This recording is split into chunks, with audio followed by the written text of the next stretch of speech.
It's time for another Out of Bounds Rewind with Bo Bounds on ESPN 105.9 The Zone. The Out of Bounds Show, 105.9 The Zone, ESPN, is brought to you by the Ram Trucks, pre-owned and new, Jeep Grand Cherokees, and any pre-owned and new SUV or truck at Mac Hike in Flowood. Visit MacHikeFlowood.com. They're loaded up with vehicles.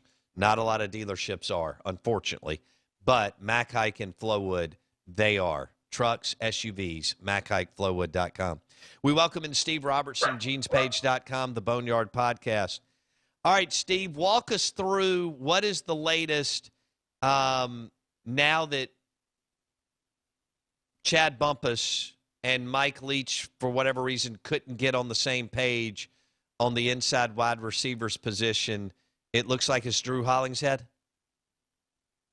Yeah, I would say that's probably the direction things are going to go is Drew. And it's interesting, Bo, about a week ago, it really felt like and seemed like this thing was going to work out with Chad Bumphis. There were multiple conversations with Chad, even an interview, and then the narrative kind of changed a little bit. It was like there was some discussion.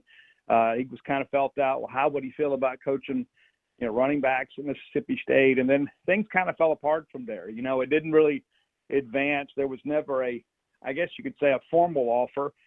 But, a lot of that semantics. I really believe if Chad had been agreeable, they probably found a way to work that out. But the reality of it is Chad's a very accomplished wide receiver. He's a young and upcoming wide receiver coach that, just coached in the Rose Bowl, And so I think at this point, at this juncture in his career, he probably can make some decisions that he feels that are just ideally best for him. And that may not necessarily align with Mississippi State, but there's no hard feelings there. But I know there's a lot of disappointed Bulldogs that were excited about the possibility of Bumpus coming home.